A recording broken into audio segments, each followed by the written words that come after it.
What's straight the no. difference between like Bagger Racing League and Harley Stunt Riding? Because They're road racing and it's Yeah, acceptable. It's yeah, yeah, but how did they get there? Is the a question. 100 years of road racing. yeah. Just the difference between road racing. That's almost like comparing regular road racing in a car to jumping over ramps over buses or something. In my Yeah. It's like it's a stunt. Oh, It's It's a real. different liability to it. Road okay. racing is probably a lot more dangerous than stunt riding, relatively, because Hmm. we're not even doing 15 miles an hour stunt riding most of Yeah. the time. But people that are the sanctioning bodies are old and they don't understand it. Road racing has been around forever. It's normal. We need to go mainstream, Yep. which right here Yeah. Hmm. is how we take it mainstream. Yep. We need to get away from the motorcycle rallies and just that small niche. Like people are Yes. like, that doesn't do shit for us because the Yes. Harley world is small. And if Yep. we can branch out into the everyman world, Yep. that's how it gets big. So, That's how we grow the sport. We have to get away from staying right here in this motorcycle rally and we got to get into mainstream shit and start stunt riding in front of people that aren't Harley Familiar with it. riders.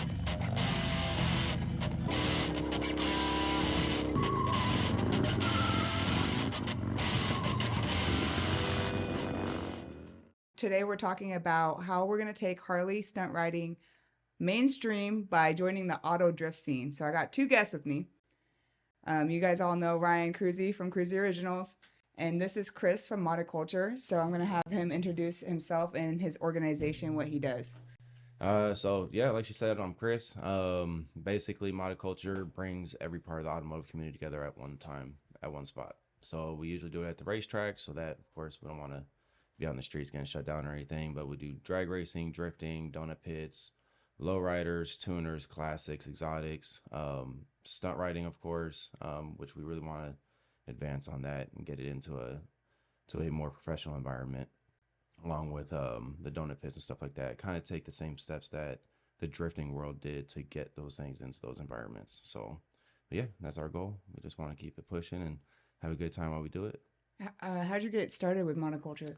A charity actually. I used to own a vinyl wrap company, so we had a company hit me up asking me to donate a hood wrap to a charity, and then I went to the meeting about it. Ended up basically hosting the show. Kind of took the reins, got all the permits, everything like that, and then just kind of never looked back. We started doing free car meets, and unfortunately, I got shut down at one of the car meets. But Wild Horse Pass was there, and they recruited me at that time, and then took us to the track. The rest is kind of history. What kind of car meets were you doing when you started out? Just free community meets. So Yeah. like that one in particular was at Chandler Mall. But we had done it like Fiesta Mall. Like full permitted or just guerrilla style hitting the street? Always, I tried to always do them permitted. When we very first started, it wasn't permitted, but it was off a request of the venue that we were doing it at. So Gotcha. we started at Mesa Riverview over at the Revelry. I don't know if it's even still there, but they had us come over. They wanted to basically get people on the lot to promote their business. So they wanted to bring a bunch of people over there. Ended up getting too big there, and then we just started moving around and contacting different properties. And but yeah, as soon as it started getting big, we definitely had to go the permit route. We had to start bringing in police. Of course, we do all the vendors, had to do the porta potties, the whole nine. So everything now is all permitted 100%. Getting involved with you for a bike week event is a huge. I've been doing events for 15 years, but on the different side of it, more like the entertainment and less of the production of the event. And the amount of stuff government wise Yeah. that they require and they just milk you for money to Yeah. do It's an event. ridiculous. It's Yeah. insane. Like, it's insane how much money it's cost Yeah. us just to get ready for this event. Hiring police, ambulances, fire department, and The all the fences. code shit and the Oh, yeah. fencing. And Ryan, do you want to talk about the April 6th event for Bike Week? I mean, of course I do. Yeah. So, kind of back to Chris and what he's been doing is you got involved. You brought us to Chris because Chris contacted you, right? Hmm. Actually, let's. I'm going to backtrack a little bit. How with Chris, like for our April 6th thing, it's all because of how we came together to do stunt shows. We went to the first event was Sanctuary, Yes. and I've been in the drift world forever, and just that's what I did before motorcycles. I built imports and drag raced and drift and did all that shit, and then economy went to hell, and I wanted back in so bad.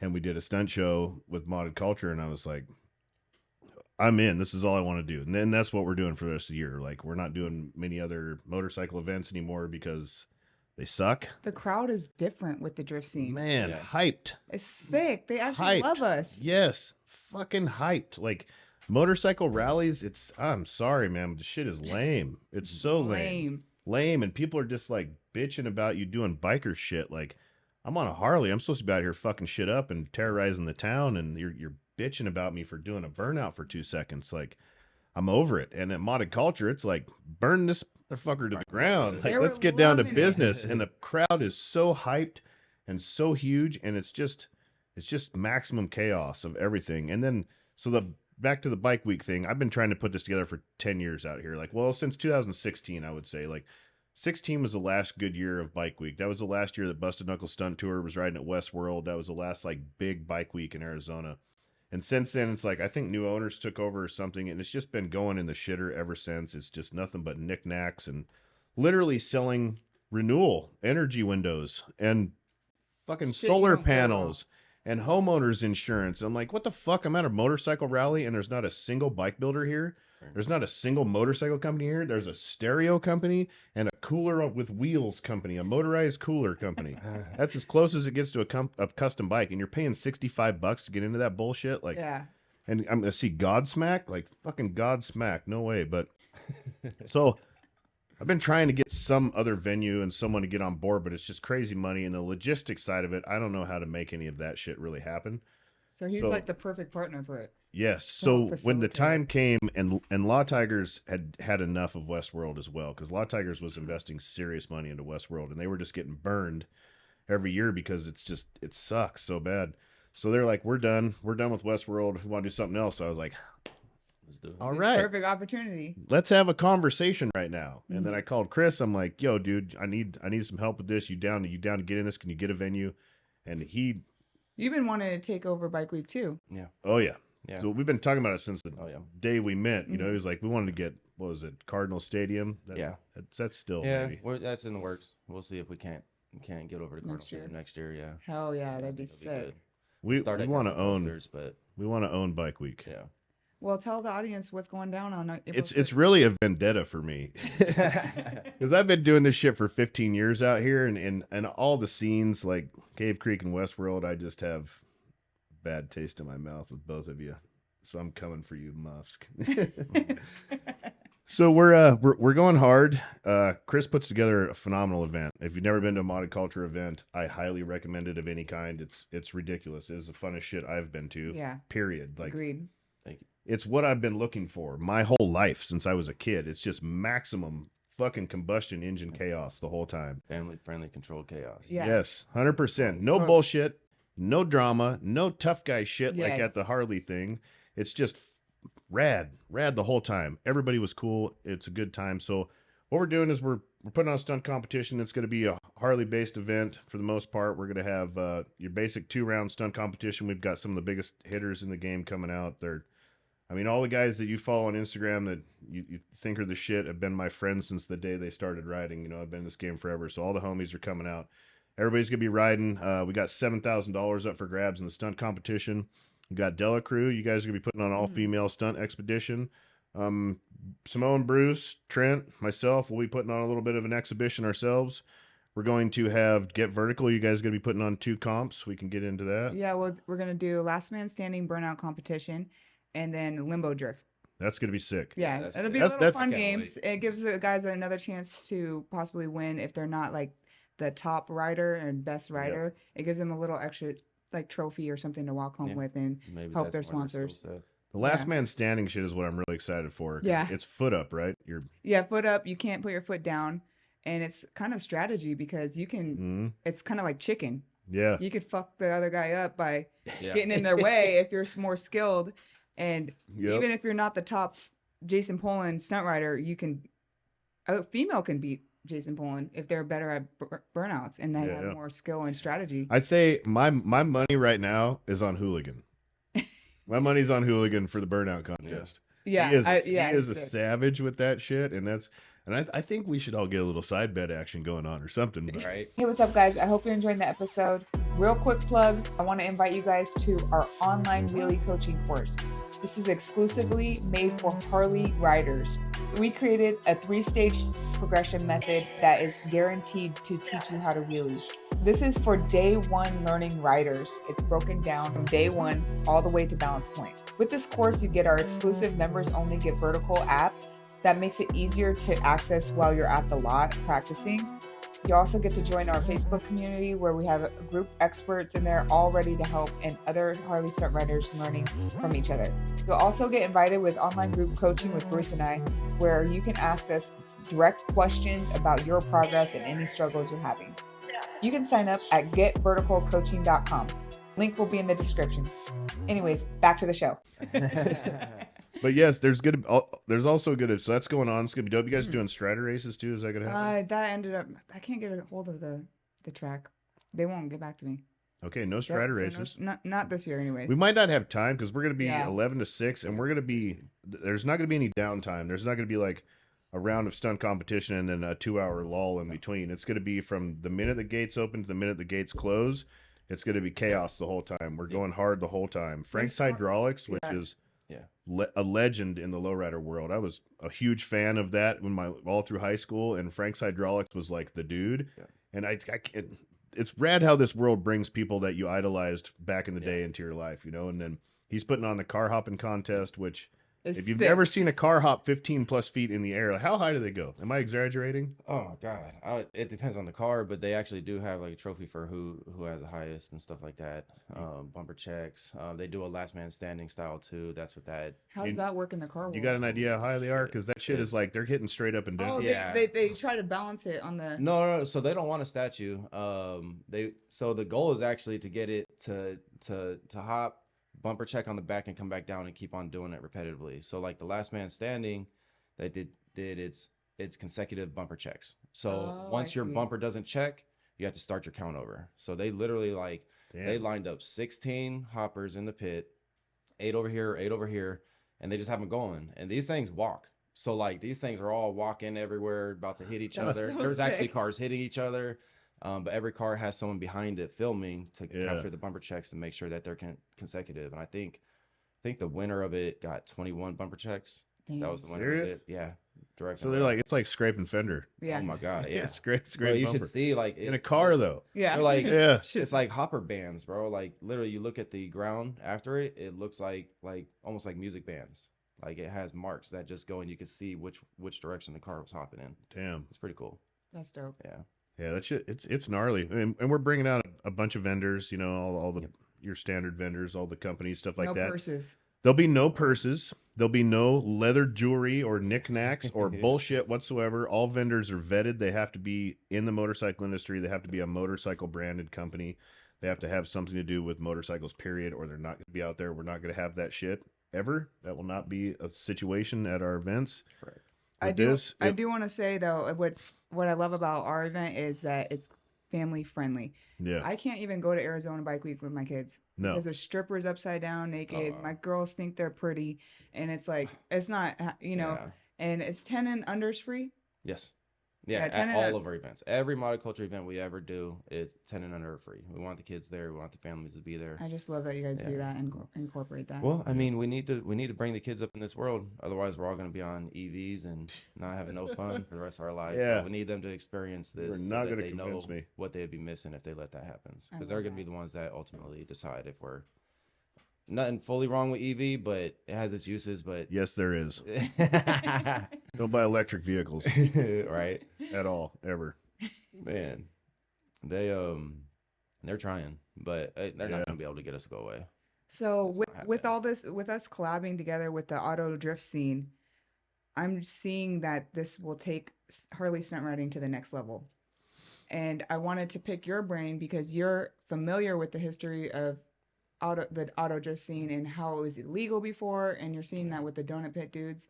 Can you walk us through the history and evolution of how it went from being illegal to mainstream, and now there's a lot of money involved in this? So I think I'm sure there's a lot of organizations that I'm not familiar with that kind of help launch drift into what it is. But of course, as everybody knows, Formula Drift. I think they really took it to the next level, made it a professional environment, and that's what we pretty much have to do ourselves. So kind of what you're saying, like the donut pit. That's the same goal. We want to take it into a professional environment. If we bring the sponsors around, they can see the talent that actually goes into it, because I know a lot of people think that, you know, like the takeover scene, like that a lot of it, there's people that don't have any talent. It's not best to be doing it out on the street. So that's why we put the donut pits there, so you guys can do it legally and everything like that. But there's actually some guys out there that got some real talent. And girls. And girls, Mhm. yeah. Girls Actually, been we've had winning, a right? woman win our Swing King belt. That's So dope. yeah, she had a Camaro. She was shredding out there. But for the donut pit, we have to same as drift. You have to get it away from the notion that it's just a bunch of knuckleheads doing it, is bad, stuff like that. Kind of like skateboarding, the way they looked at skateboarding when it was fresh. They didn't want anybody to be skateboarding on their property, everything like that. So they created full on skate parks. Now look at, they're everywhere. Yeah, so Yeah. that's where I see the Yeah. difference, because we need a sanctioned area to practice our Harley stunts. Whereas skateboarding, they can open parks and Yeah. there's no permits involved. That's a big difference, yeah. And that's the hard one, because there's not very many places that are going to open up for burner rubber. Point Yeah, blank. or motorcycle stunt riding, period, just to get insured. That's Insurance alone for this stunt competition is more than anyone could afford for any situation at all. So to like, for someone to even open up like a once a month, like how they do track days for drifting, for that to happen for Harley stunt riding, I don't think that's ever going to happen. Really? What It's challenges just- do you see? I would have to build my own venue first. It'll probably make Yeah. that happen. The liability behind it is it's so intense, because like in a car, you got a lot of protection. The risk versus reward. The risk is here, the reward is here. Harley stunt riding, the risk is here, the reward is here. You know, it would be, man, you'd have to have some crazy insurance thing to do that. Cause Well, a lot of insurance companies won't insure the bike world when it comes to stunt riding. Like they're So just what's straight the no. difference between like Bagger Racing League and Harley Stunt Riding? Because they're road racing and it's acceptable. yeah, but how did they get there is the question. 100 years of road racing. Yeah. So That it's just- and then just the difference between road racing. That's almost like comparing regular road racing in a car to jumping over ramps over buses or something. In my it's like it's a stunt. Oh. It's a different It's different liability to it. Road racing is probably a lot more dangerous than stunt riding, relatively, because we're not even doing 15 miles an hour stunt riding most of the time.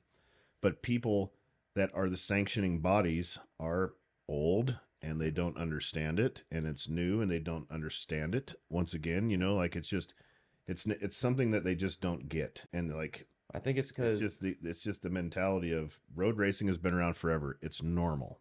Motorcycle road racing has been around, yes, and stunt riding is this chaos and shit that they don't get, and it might take 50 more years before that ever happens, because it's been around. It's not like it's new. It's been around for a long time, but it's not as accepted. We need to go mainstream. Yep. Which right here is how we take it mainstream. We need to get away from the motorcycle rallies and just that small niche. Like people are like, I always say I'm super famous in really small circles. You know, like I'm well known amongst real small amount of people. Yeah.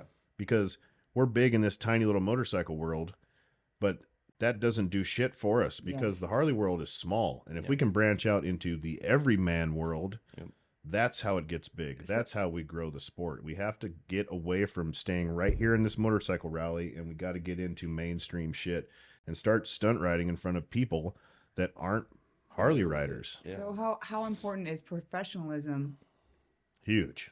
like, and how we uphold our image in the Harley Stunt? That is a big other huge problem with the Harley stunt riding community, is that it's all about who can out party who and who's going to be the most extreme and outlandish asshole when they're out on the street or they're at the bar.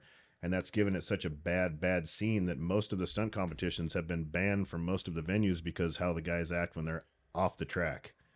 And that's a huge problem. Like, you guys want to grow this sport and you want to have all these shows, quit acting like assholes when you're out there, you know, like uphold yourself like a professional and carry yourself like a professional in all manner of everything, you know, like. Thank you for saying Well, that. that's one of the Seriously. biggest things that I see with sponsorships. Because I talk to sponsors all the time, and not only are we trying to get sponsors for the show, but we want to start gearing sponsors towards looking at the talent at our shows. Yeah. One of our dreams is to see professionals come out of modded culture. Like if we could have drifters, stunt bikers, donut pit guys, all these things, you know, they got their foot in the door at Modded Kulture, and then, you know, 20 years down the line, they're looking back like, man, I really miss even doing those because that's where I started. That's what we would want. So it's Yeah. important for this to grow the sport with money and sponsorships, and if we're not upholding a They're professional not going to image, sponsor them. yep, I Yeah, agree. it's the same as the donut pit world, same as the drifting. Like even the drifters, like you got drifters that they're sick, but they go and do stuff out in the streets, and the sponsor's like, bro, I want to sponsor you, bro, but you're posting this all over the social media. We can't sponsor you. Our company is not allowed. Yes, It might not even be your rep. Your rep might be down for that. It's corporate, bro. It's the people you're never gonna meet. They're gonna be like, no. Yeah. If it's in the streets, we're not associated to it. So They're not gonna. The people with the real money aren't gonna get on board with the wilding out party boys. Yeah. They don't want party boys. They want the ROI, you know, return of investment, and return of investment doesn't work out when the dude's wasted making an ass out of himself and getting kicked out of everywhere and tearing venues down and being disrespectful and drinking at events and shit like that. Like that doesn't fly. I know it's fun. I mean, don't get me wrong. I did it for a long, long time. If any of y'all know me for long enough, you've seen me on some good ones at plenty of events, and I have been kicked out of a lot of them. And I'm talking from my own mistakes right now, like my own life lessons that I've learned, and how being that whiling out asshole was getting me nowhere but broke. Me and Trent were like, man, this is bullshit. We're working our asses off. We got no money. Fuck this industry. We're just fucking working to death and on the road all the time, and we're broke. Okay, I seriously cannot be the only one that does not trust insurance companies. Don't you feel like they never pay you what you deserve for your accident? That's why I always call Law Tigers. They're specialized motorcycle attorneys. Yes, there's a difference between motorcycles and cars. That's why you need to call Law Tigers, because they are the experts and you are not. And what's dope about them is you don't have to pay anything out of pocket. It comes out of your settlement. So if they don't get you paid, then they don't get paid. And the best part is once you call them, they take care of everything for you. You don't have to think about it at all until you're signing the paperwork saying case closed. Don't let these insurance companies screw you over. Call Law Tigers and tell them that Drea sent you. If you're local to Arizona, call my boy Jay. I'll leave his info in the description below. Well, we were broke because we were fucked off every weekend and just partying our asses off, and then COVID happened and we couldn't do that anymore, and all of a sudden we had bank accounts, and we were like, this is nice. Okay, now I understand the problem here. Like, we've been the problem. Yeah. No, I And that's experienced a lot the of- same thing. Yes. With partying and just not giving a fuck about what I'm posting on social media. I'm representing these companies and I'm like, fuck them. Then if they don't want to fuck with me because I have an opinion on something, then that I feel the need to say out loud. Mm-hmm. But then it just, you know, it kicks me in the ass. And then if you really want to do this and really want to make money, it's a job, and you don't go to work drunk and tell your boss to fuck himself and still have a job the next day. Yeah. Yeah, definitely. Shit don't fly. So you got to be a little professional. There's a time and a place. I'm not saying don't party. I still party. Definitely party. But there's a time and a place, and be respectful when you're at venues. When the Buffalo Chip is having a big stunt competition and you guys burn the fucking campground down to the ground. Yeah. There's no more stunt competition at the Buffalo Chip anymore. That hurts our sport. And that's been a huge problem in the scene for a long time, and it's literally took a large series that was amazing, and it kind of ran it down because of how guys were acting at the venues afterwards, and the venues were they just kind of had enough, and it gave everybody a bad taste in their mouth. Like, I know everybody gets hyped, and then the guy, I'm not talking about the people that aren't competing either. It's the fans. We love you guys and everything, and we know you get hyped and all that shit, but when you come to these events and then you go tear the street down afterwards, that town doesn't want us around anymore. Yeah. Do wheelies and burnouts on the way into the venue. Like, how would that affect Modded Kulture if our fans came blazing in on it'd be a problem. 50-mile-per-hour wheelies? It'd be a problem. I mean, even like going back to the car meets, we had to deal with that and really create a relationship with the community to let them know, like, look, like, you can't do that here. This is a free meet. This is something for you guys to enjoy. You guys want to go crazy, take it to the track. But even at the track, you know, it's 5 miles an hour speed limit through the track until you get to the spot that you're allowed to go crazy at. So you got to be controlled. You got to be respectful. And then as long as everybody does that, then you get amazing events when everybody's respectful. Time and a place. Yes, time and a place. There, I know, like, you're excited. I get excited too, but like, watch the show and then go to your local lot and go tear it down and use it as an inspiration to go practice more, but not practice at the spot on the street in the little town that the event is going on in. Like Durango last year, streets of Durango got murdered last year. Like that place was popping, and after the brawl, like, man, there was just people getting banged left and right by cops. And the cops it came to a point the cops were so sick of it that if you had a tie plate in the back of your bike, you were getting pulled over and you were getting charged. Venues are dropping like flies already. Tracks and everything. They're How so? Like, what's their issue? they're all closing down. Really? Yeah. Why? People building houses next to them, and for some reason thinking that the track would move after that. It's like the dumbest shit I've ever heard. Like, it's like the saying, you know, they push us out of the streets. We build a track. They build next to the track, close the track. People go back to the streets. It's a cycle, and they're the ones that's causing it. But yeah. If you could help not to burn a venue, don't, because we're already losing them just to development. And not only that, there's so much that goes into creating an event like this that it hurts everyone. Oh, I usually spend about 6 months of work on events. Full amperage, like ads and everything, start about 3 months out. But there's about 6 months of work that goes into getting the venue ready, just so that 3 months out we can start promoting for it. So you talked intense. You talked a little bit about the logistics as far as like the legalities of all the permits and stuff. Can you go through everything that's needed that actually goes into this? Because we just show up and we're like, this is sick. We don't even notice the porta potties and all the other shit that you have to. Tell them how much the fence cost. Oh, yeah, let's walk through it. A little over 10,000 on the fence alone for the property. That's just a fence in the lot and the outside 10,000? property. Yeah. Holy shit. Yeah, and then once you fence it in, then it turns into another permit process, because now you're fencing people in. A lot of people don't know, like in Phoenix, like once you have, I think it's technically once you have 50 people congregated or more, then you have to start looking into permits. But once you have 500 or more, you have to like really have the fire marshal permits. And when you close it in, then it just goes crazy. Like we have to have fire extinguishers every 75 travel distance feet. The insurance is crazy. The fire inspectors have to come out and actually do their inspection day before and day of. Spacing around vendors. I mean, everything. It gets pretty crazy when it comes to. We have to have the security people for every 200 people or something like that. Oh, to every 250 people, we have to have a someone certified as crowd manager, which a lot of my staff has already been certified because I've dealt with this before. I'm certified. And I could actually use my certification to train like you guys and stuff. So, nice. But when you're talking about, if you want a 5,000 person event, how many? That's 250. What is that? 20 people. 4 times people, 5. Some shit. It's a lot of staff that you have to bring in just to suffice what the fire marshals want, and it's really not. Like if shit hits the fan, bro, everybody just run out of the venue. Like it's not that hard. Yeah. Nah, but in all seriousness, though, it makes sense to have these people there. It makes a difference. We can control the crowd better. Make sure also everybody's safe. you need barriers and stuff too, don't you? Oh yeah. So talk about the barriers in the ambulances and all the other shit that you need. We'll have police there to keep the peace. If there's anything crazy happening, they'll be able to take care of it. We have EMTs there just in case, if anything from someone going down on a bike to, I've had someone roll their ankle and break their ankle before. I've had people get heat stroke at an event. And it's just to make sure it's extra safe. Tech checks. You said what? You have tech checks too. The what? Tech checks, like checking cars. Oh, so at the track, yeah, we always have tech. Okay. Yeah. Donut Pit, they don't make Donut Pit do tech, and they don't make riders do tech. But going back in the professional environment, you guys will expect that to start getting implemented. Once it goes professional. And if they had to tech check stunt riders' motorcycles, there are not a one of them that would pass. What do you think that they would be looking for? Less electrical tape.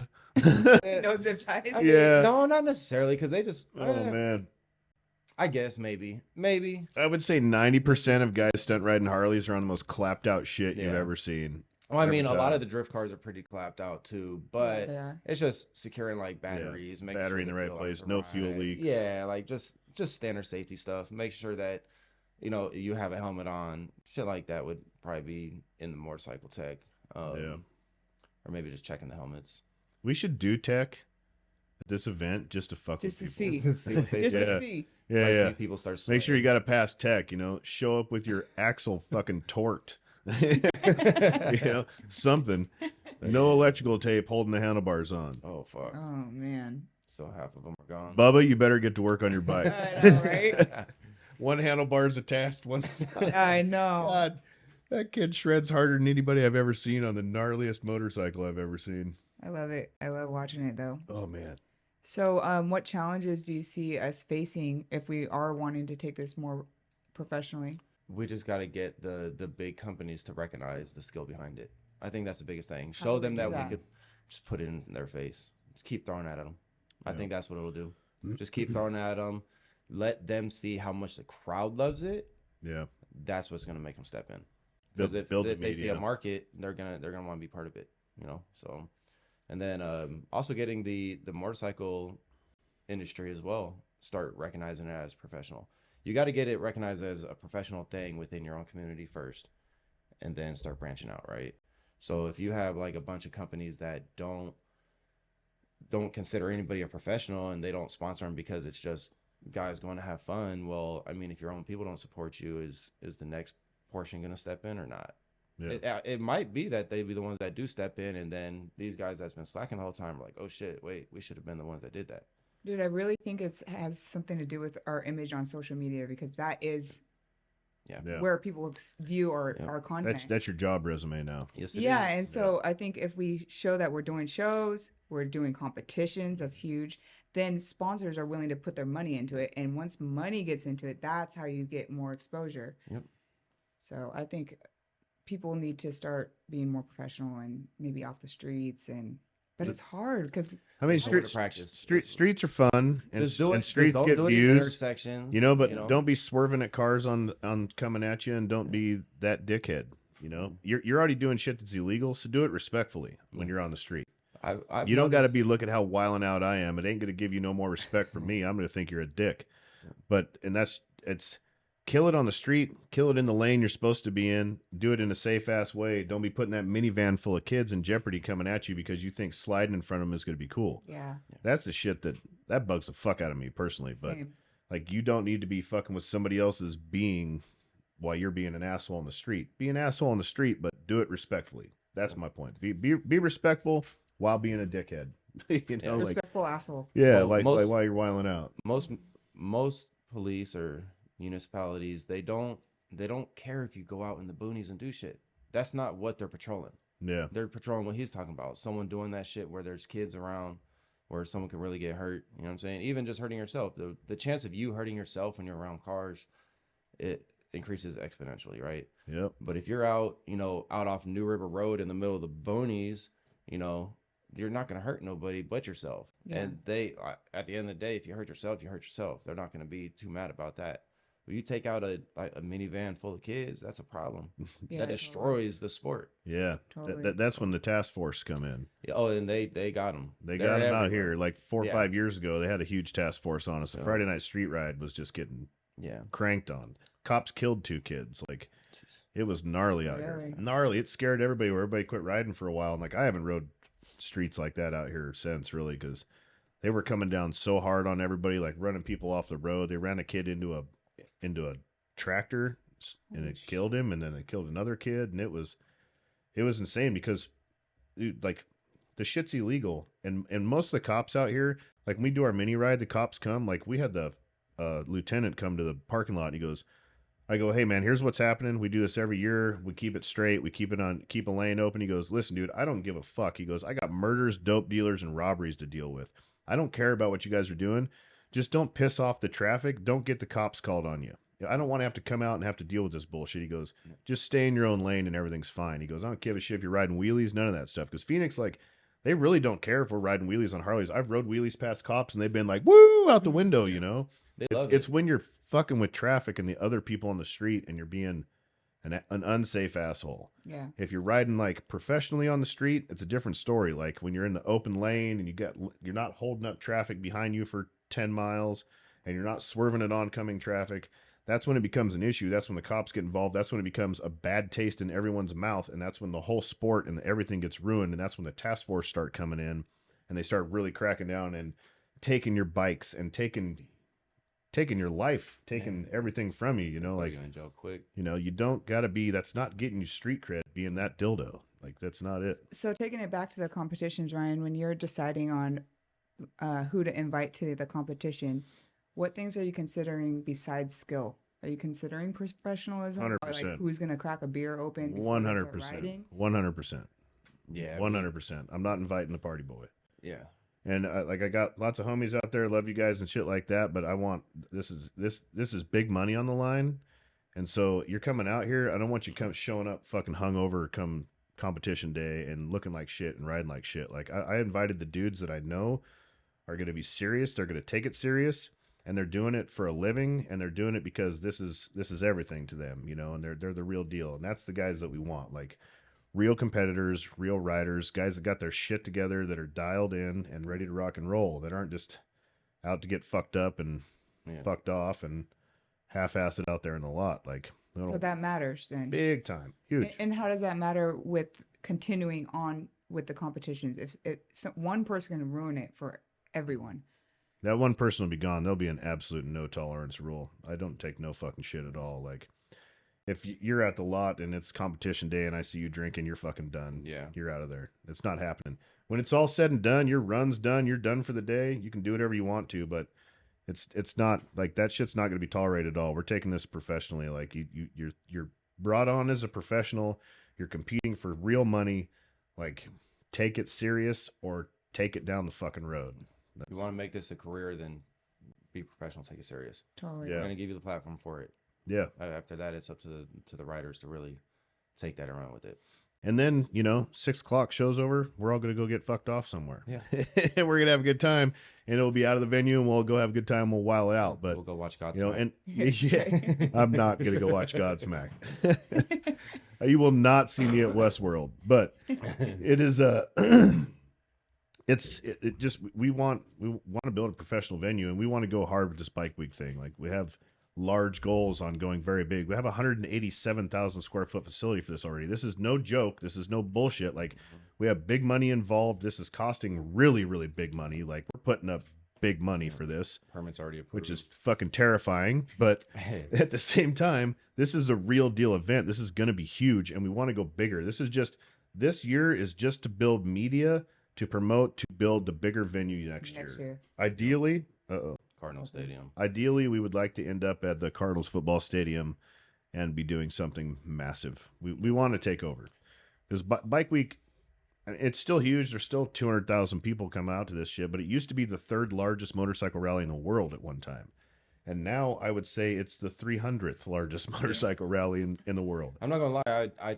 So my lady's from New York. So they used to always go to some lake out there that they have some big motorcycle rally. So I was excited to take her over to Cave Creek because I grew up out here. My mom worked at MMI growing up, Motorcycle Mechanics Institute. So I grew up around bikers my whole life. My uncles all ride bikes. My mom had a Harley, everything. Oh, yeah. So I'm like, man, Lake George out in New York is where they would go. I guess it's a huge motorcycle rally out there. So I was like, let me show you what they do over here. Where I went to Cave Creek last year, and it was huge. It wasn't like I used to remember it. No. It was nowhere near what I used to remember. And like she was like, this is what you're talking about?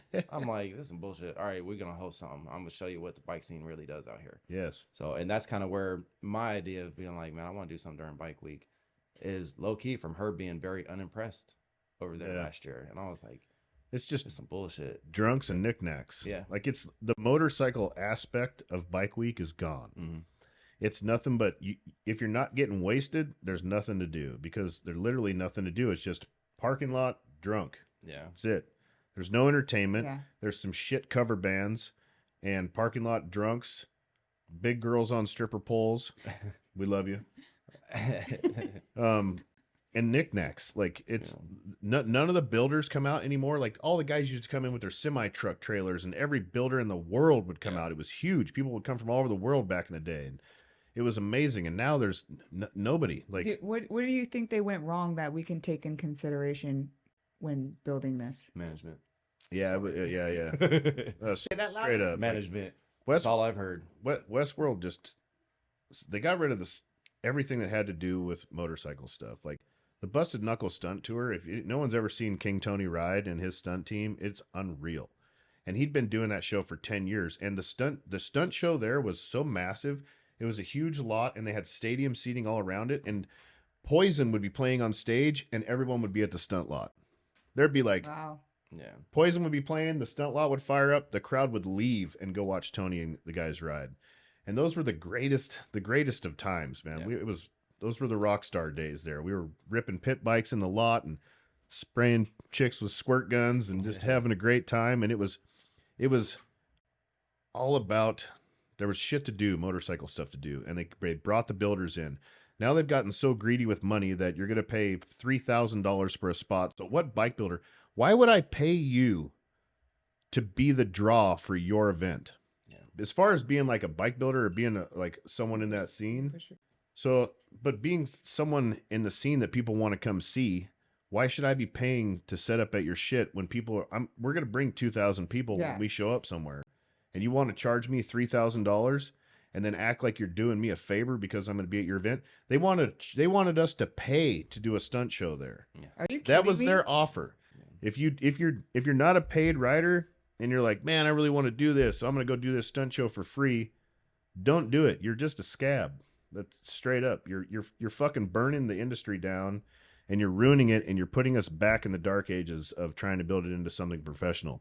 If you can't get a paid for stunt show, it's because you haven't put the time in and the work to build your name, build your skills, and to promote yourself to get paid to do a stunt show.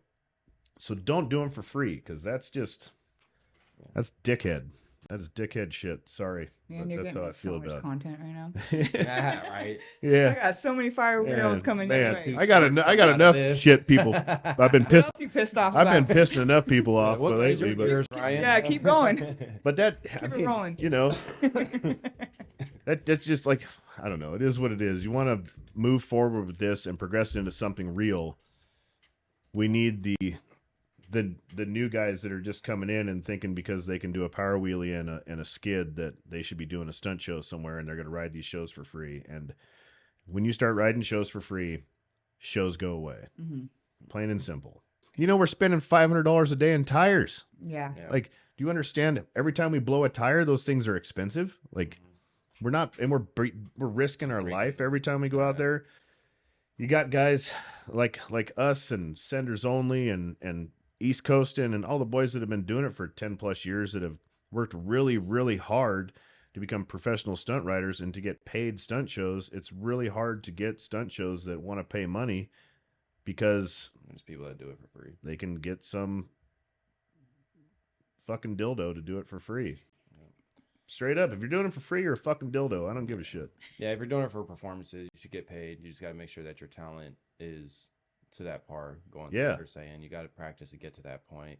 Other than that, I would say competitions, the chance to win money is another draw that would be worth it. But And that's where you really should be starting before you're doing stunt shows is, you know, work your way into some comps and try and see how you hang with these dudes that are doing comps. And it's a great way to build a name for yourself. I know it's hard to get into comps, but there's a lot of smaller comps out there that are going on. They're springing up everywhere now. Mhm. So you can get in on a lot of stuff. The Tahoe Shit Show is one of the best, funnest weekends I've ever had. And I had a blast. I rode that comp out there. I took 4th place out there. And I'm a pretty limited trick pony guy. Like, I can put on a stunt show. I know all the how to promote the crowd and make them hype. I can get the right tricks down. But as far as the competition level right now, it's high. It's super, super high. But the shit show is based off of mostly crowd hype and how much of a showman you are. And I went out there and I fucking showed it up real good. Oh, yeah. There's kids out there that can do more tricks than me, but they couldn't keep their bikes up underneath them, you know? So I did better that way. But if that's a great way to, like, you want to get your Entry feet level. wet, build your go hit the shit show. It's a great one. There's another one going on out in Florida and another one going on in California pretty soon too, that are a little more entry level shows to where you're not going to be riding against Jesse Ryan Yeah. and Dinah Nate, you know, like you're going to be riding against your homies that you ride with, and you can go out there and really get your feet wet and get in on that shit. And that's the path that people should be taking, like drifting. Yep. You go to track days, and then, hey, maybe you step into a competition. Yep. And then you do a little drift comp. All and then you working get towards forming the drift. Yep. And you try and make your way to getting paid and getting sponsors and doing that. It's the process. Don't try and jump the process because you just scraped your stock fender. Like, Yeah.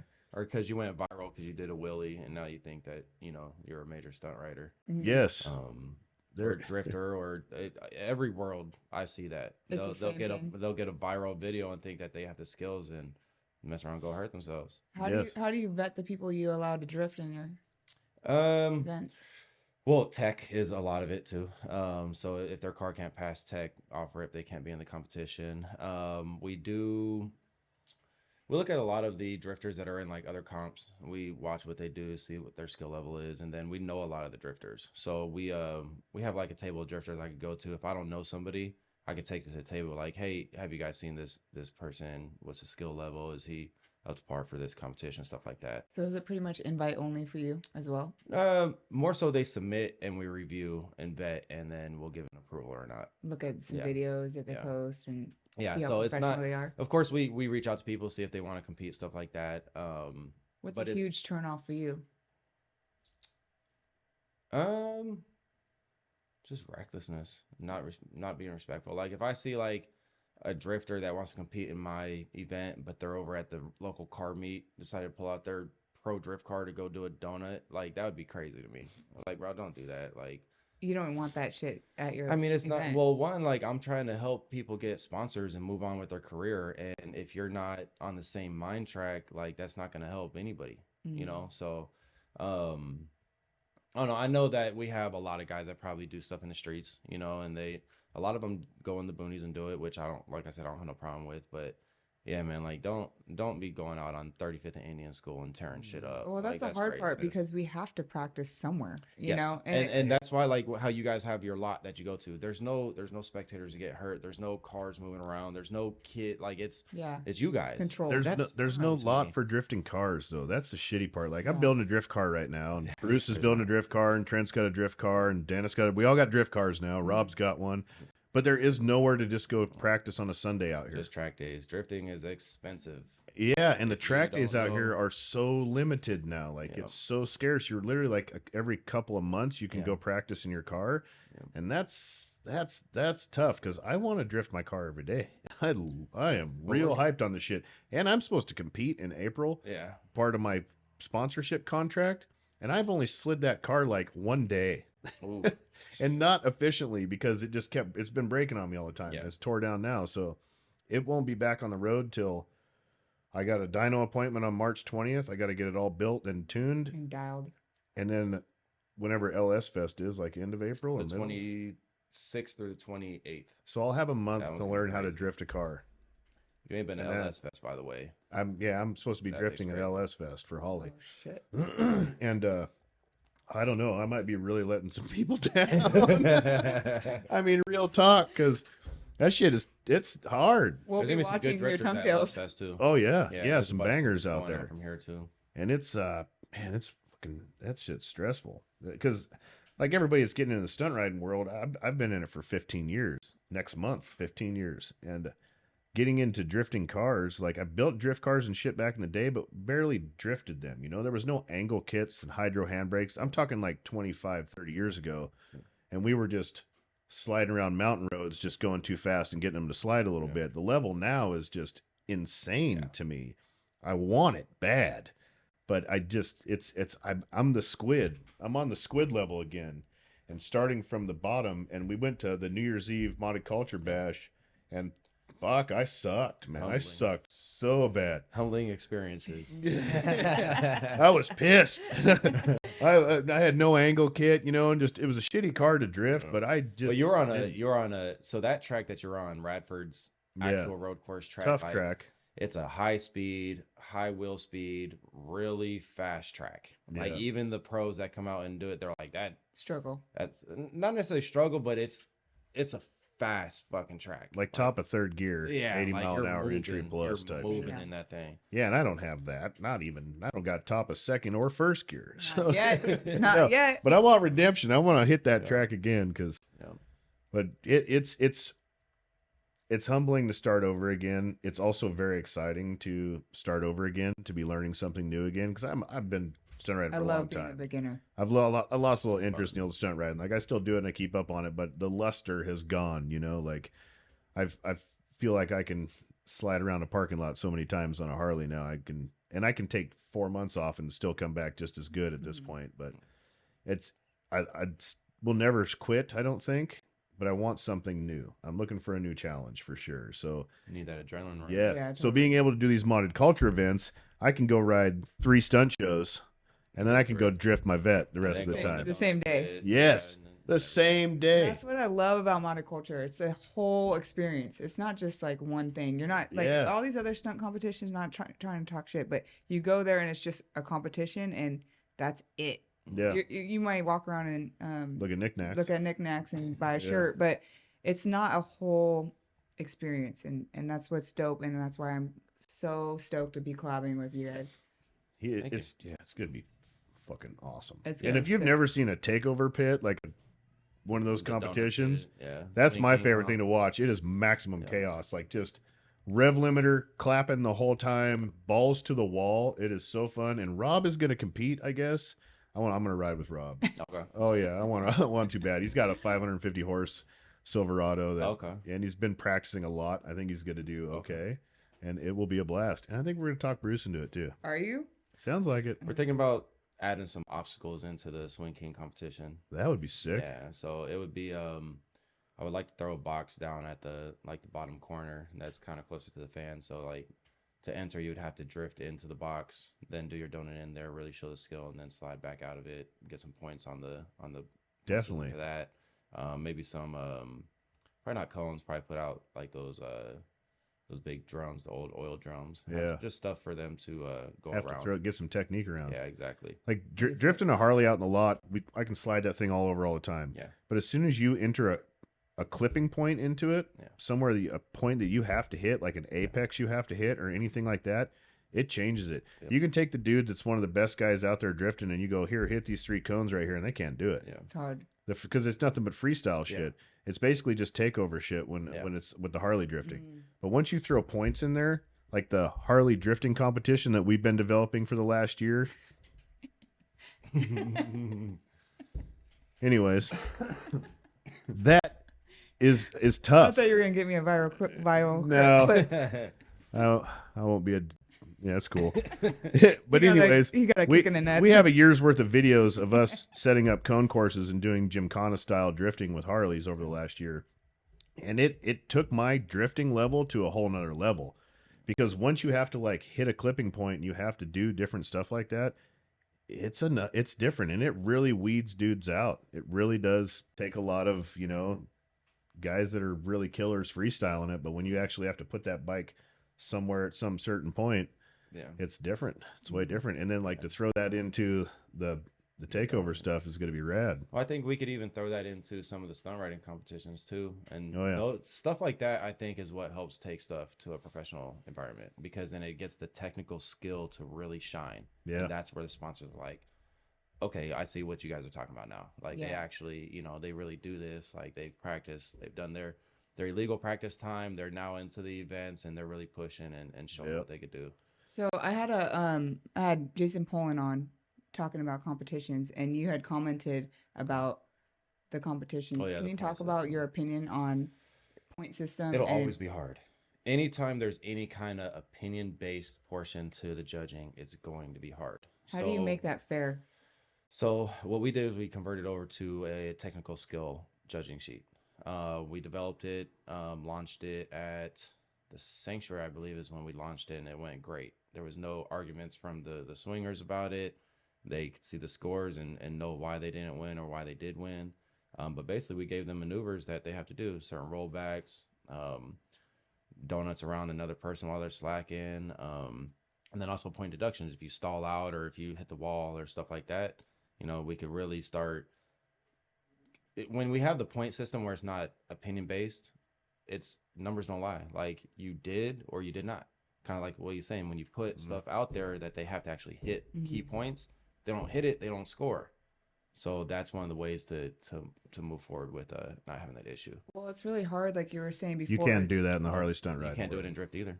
No. Yeah, So- drift is opinion based too. Yeah, you can't. You cannot have a Harley stunt competition based on stunt points for tricks pulled It off. wouldn't be freestyle. It would have to be a best trick competition at that Yeah. point, because it's, Even it's then, just that's that's not, the opinion. well, Best trick. basically. But it's just the way we're scoring ours is there's 3 judges. One judge will be judging nothing but balance point, so wheelie tricks, 1 through 10. One judge will be judging nothing but drifting tricks, 1 through 10. And then one judge will be judging style, and that's how they link all the shit together. Yeah. Those judges will also be at different points on the track, so they can't give each other's opinion. They can't manipulate each other in any way, shape, or form. So it's fully, it'll be as biased as possible. And we've got, so far, Joey Robinson, Tallboy T, and Brup Stunts are going to be the judges. 3 of the best there is in the game, 3 OGs in the game, definitely. They know what they're doing. They know what they're looking at. They know what they're looking at, and it's just the Harley stunt riding world, the whole community of Harley stunt riding. It all started because they weren't stunt bikes. You know, it was the whole point of it was it's not a stunt bike. It doesn't have a big sprocket. It doesn't have a handbrake. That was the point, because I could ride that shit to California and back, and then I could shred a parking lot. Yeah. So it's never been about the tricks so much. It's been more about the style. So I think that's why the brawl was so style based and crowd participation based, because it's been about the carnage and like how much carnage and maximum wiling out can you bring on this Harley? How close can you get to killing yourself on this thing in front of the crowd? And that's mostly what it was about. So, and I've always valued that as well. So it's been, to judge trick for trick in the Harley stunt riding world is so hard, because there might be guys that go out there and only have 3 tricks, but the shit that they're doing is so wild the whole time. You know, like when Nate's coming through on second gear limiter, slapping the fence all the way down, like how would I judge that trick? You know, that's not even a trick. That's just holy fuck. What are you doing, man? Like that right there. So it's just, it's a hard one. It's straight up. It just is what it is. Like drifting is the same way. It's off of style. You have clipping points that you have to hit and stuff like that, but it's off of style, because drifting is about chaos. It's about bringing controlled chaos, and the Harley stunt riding is controlled chaos the whole time, you know? And then if you've got, so also how we'll do it is you drop your bike, you're losing points immediately. It's going to be a 2 to 5 point deduction.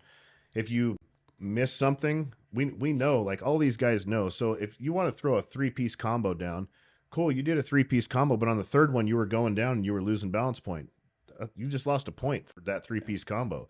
You should have stuck with the 2, wrote it out and set it down. Like that's kind of how you do it. You just got to know to look at those things. So like if I know you're going for an elbow drag, but all you get is a hand drag, I feel like you missed the trick, because I know what these dudes are going for. And all these guys, Joey and Tallboy and Kevin, know what they've been going for because they've known it for so long. And that's what a lot of guys, like I've been judging the brawl for a long time.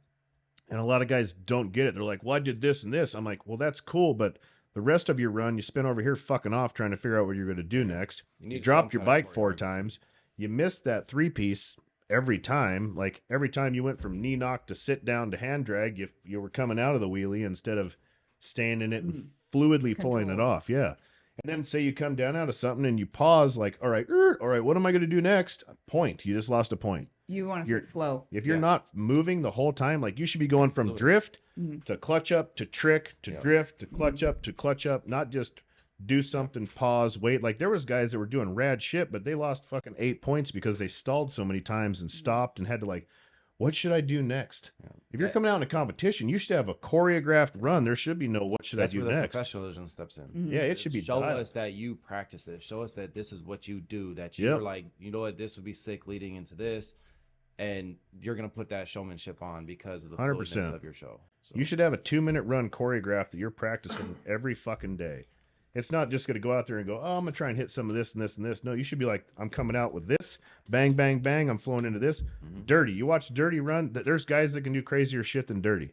But Dirty, Brandon Foley, nobody knows who Dirty is. I know him as Dirty from way back in the day. But Foley 829. If you ever watch Dirty ride, he never stops. It's just this, it's like water. Be like water.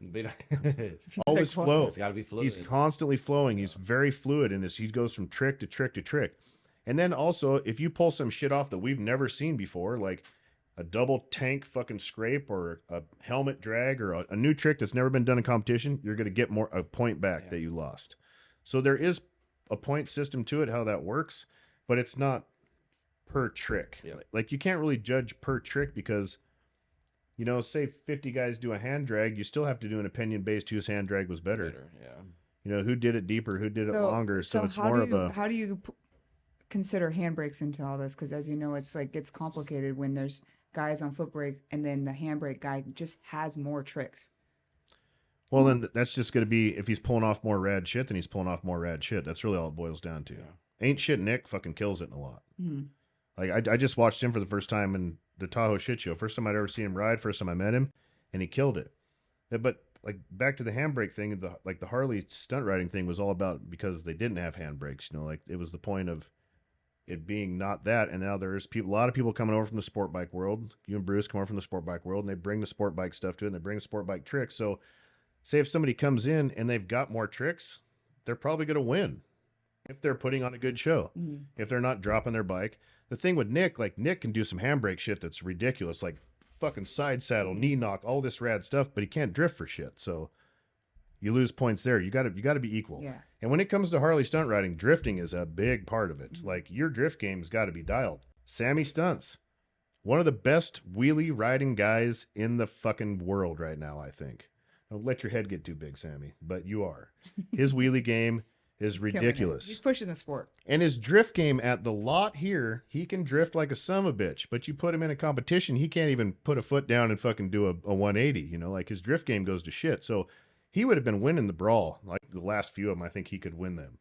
But he needs to get his drift game up there. It's the same thing. So like to argue handbrake, no handbrake, I think bring the handbrake, bring the tricks. But just because you have a handbrake doesn't mean you can do more wheelie tricks, doesn't mean you should win. You have to win because you have it all. The flow. Yeah.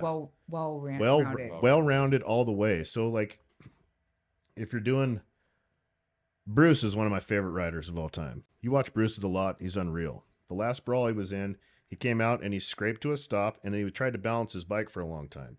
He lost like 10 points for that because it was a lot of time wasted trying to get his bike to balance there and trying to pull that one trick off. But if he just would have went out and just fucking just tore it down like Bruce does, he would have been top 5, top 3 easily because he's a fucking stud. Yeah. But when you get out and try and do, a lot of guys go out and they try and do things that maybe they don't have dialed. Derek Larson, phenomenal rider, goes out and he tries to do circles every time. Derek, you can't do a circle, so quit trying to do that in a competition. They're trying to do an extreme advanced trick that they haven't dialed in yet. And it's losing them points. Just go be yourself. Yes, yeah. I know what you're saying. You know, go out and just ride your regular lot day and just fucking throw it down and just like leave the extreme shit unless you have it on lock because it's just gonna hurt you. Yeah. Mm-hmm. It's gonna hurt you more than it's gonna help you. Jesse's last brawl, Jesse was trying to pull like 4-piece combos off and he was missing the last one every time. So like, man, he hit these 3, that's unreal, but the 4th one was he was coming down out of it. You just lost points. Mm-hmm. I know what you were trying to do. You didn't get it. So like that's kind of how the point system works on that. It has to be simplify, but crank it up. Is there anything in the auto scene in the auto drift scene where it's like that people are conflicting like handbrake versus foot brake? And they have to compete in the same space and make it work, but it's like that's not fair. I think so. Like everybody in the everybody competing in drift for the most part has like their hydro brakes and shit. Yeah. I guess sometimes you'll get people that go in the donut pit that have that extra setup that the regular guys don't. Or you'll have somebody in there with like an automatic versus someone with, you know, manual transmission. Do many guys run hydros and handbrakes in the donut pit, or is it all just clutch kicking and to the wood? Yeah, I only know a few. Yeah. But they fucking go crazy. Yeah. They go crazy. Because I think in the bike racing thing, the air cooled versus water cooled guys beef. Yeah. The water cooled's gonna dominate. Oh well, the donut pit guys and the drifters, like as close as they are, they really like butt heads. Yeah, because like the drifters are like, oh, you just want to be a drifter, but you're not drifting. And then the donut pit guys are like, no, I'm drifting. I'm just doing it in this close quarters. And a different style. Yeah. And so like the donut pit guys, they'll do rollbacks. And the drifters like, you're just losing control. What's a rollback? A rollback is when they basically, let's say they go into a donut and they roll back and they just let it coast back, like they'll be in neutral, and then they'll kick in gear and they'll slide back forward. Okay, I've seen them do that. But it's like they've practiced to do it that way. That's a style. It's a style. Yeah. It's an actual trick that they do. It's not them losing control. They're controlling their car to do it. Like I have guys that will do a rollback, like they'll swing it in a rollback to roll directly out of the pit where they came in, just so they can hit it and come back in. So it's like they're positioning themselves and doing it in a way that is showing skill. Yeah. But then you get some guys that don't think it is. They're just losing control. Because, of course, there's guys that are doing rollbacks and no, they're just losing control. You know what I'm saying? But then there's guys that do it for real. I love drifting. I love it.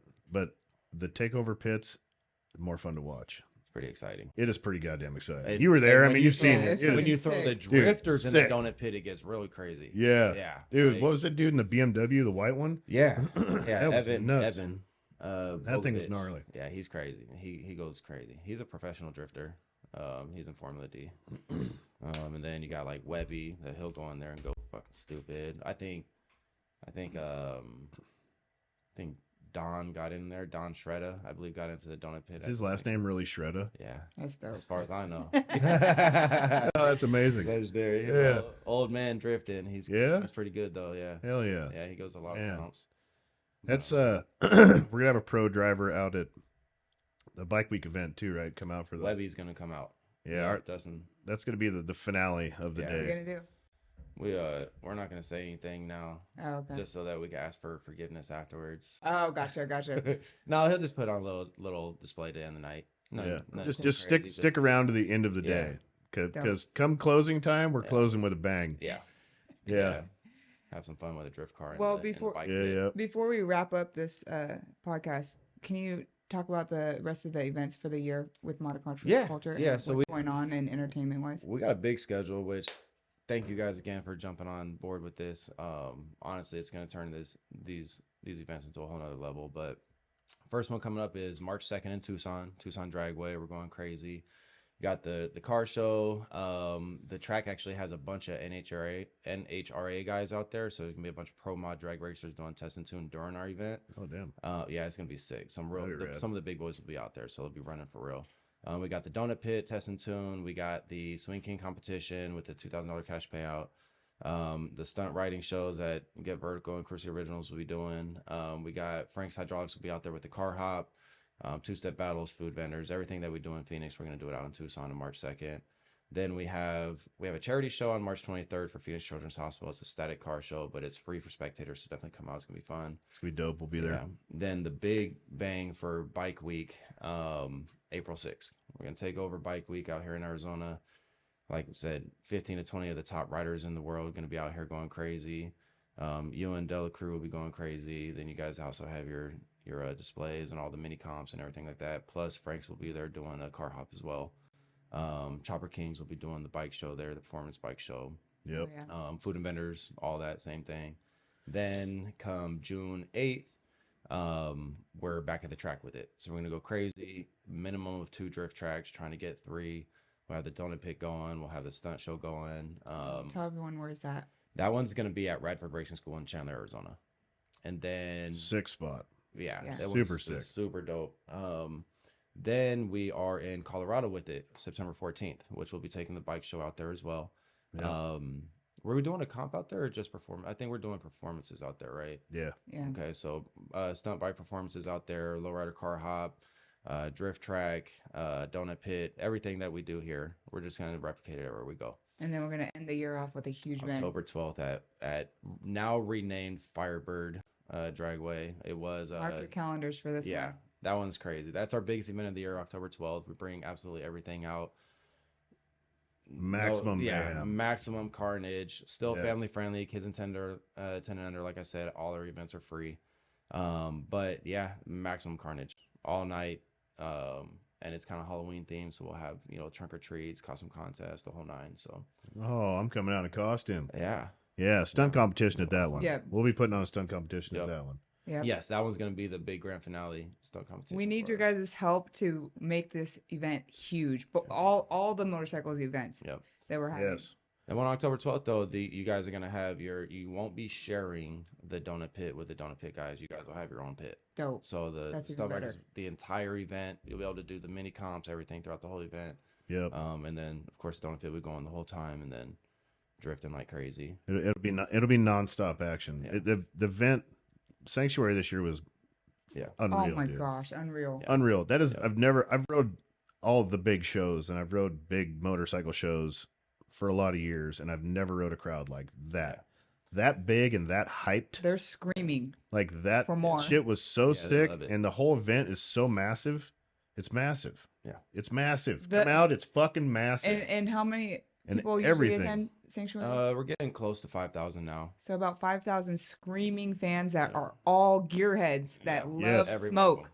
Yeah, yeah, You yeah. guys have to be there. I'm telling you, if you're not there, you're Yep. missing out. Yeah. It is. It was like paradise. Yeah. It was like It was. Yeah. We It's were the kind of mo- high for like a it's- week after that. yeah. I had found like my place in life when I Yeah. went there. Like it was We it. felt welcomed for the Yes. first time because everywhere else we go, it's like 100%. Like the old Harley people fucking hate us, and we're Do- not really. Dr. Bob and Dolores in their Harley Davidson costumes are just not into what we're doing most of the time. The Weekend Warriors. Yeah, and this shit is just, man, you want to come out and see some shit, see some real get down, combustion engine fucking tearing it up all the way. It is amazing. Well, You might be getting some off road shit there too. yes, we're working on it. Yeah, so we do have access to the off-road track over there at Firebird as well. So we're trying to figure out a way to get that going. We probably bring some pre-runners in because I do have a really nasty pre-runner. Pre-runner, side-by-sides. Even if I could figure out, well, we want to do some monster trucks. So if you own a monster truck, hit me up. Yeah, and Monster trucks. if there's anyone that wants to get involved sponsor wise, Yeah. especially in the motorcycle scene, most of the audience here is motorcycle. Let us know. You Yeah. know, hit us up. Yo, tickets are also on sale. Yeah. Tickets for the event are also on Well, sale. right. It's $20 online and $25 Yeah, at the for gate. the- for the bike week Moddedkulture.com. event. I'll leave the link in the description. Yes. Yep. Get tickets if you are a motorcycle company and you want to be involved and you are an actual something to do with the motorcycle world and you want to set up a booth. We have vendor space. We have banner space. We have limited vendor space available, but we have banner spacing and all that stuff. Come out, get involved. The social media that you will get from this, from the 10 million plus viewers of all the people that would be riding out there and filming everything they do, your company will be all over the internet over and over and over and over again. You will be viral by the end of the weekend. So it is a huge investment. It's a cheap investment. We're doing everything very, very cheap for vendors this year. Everyone that gets on board this year will still get it cheap next year. Everyone that doesn't get on board this year, you're going to pay out the ass straight up. So will the people that are involved this year get first pick next year? For Yeah, 100%. Yes. Anybody involved Big this year gets grandfather first again. pick. First pick, you're going to get good pricing, but shit We will be, reward loyalty. yes, prices will be probably doubling for next year because we're doing it far too cheap right now. Yeah. Any motorcycle event you go to, you're going to pay an average of $800 to $1,600 for a 10x10, and we're giving them for $250. So that is a smoking deal. You can come out and make many thousands of dollars selling stuff. It will be a huge promotion piece for your company, especially even just banner space is cheap, but $25 a foot, Yeah. right? Yeah, 4 so feet, we're doing 4 feet minimum. So 4 foot by 3 foot banner is $100. Yes, and then your banner could be in the stunt lot, just being on everyone's social media over and over and over again. and every rider is an influencer. Every one of them have a Everybody's huge an following. influencer. A lot of our media guys are influencers themselves. A lot of our media people, and shout out to media people, because we would not be anything that we are without the media people that Yep. have supported us throughout our history.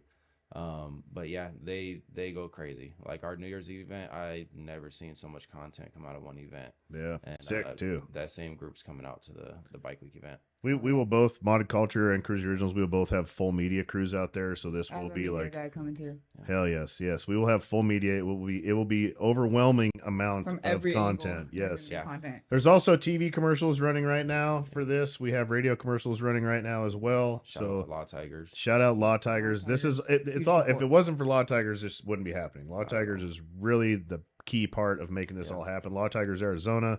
Thank you Ari and Jay over there because they really put this together. And if you guys ever get in a motorcycle wreck, hit us up. We can get you set up with Law Tigers. They will make you a wealthy man Yeah. or woman. All right, guys. Well, this was dope. Good Hell conversation. yeah, hell yeah. We're gonna go to the lot now and shred, right? Yeah. Yeah. yeah.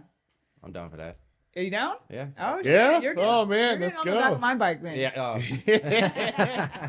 Tandems. Yep. I'll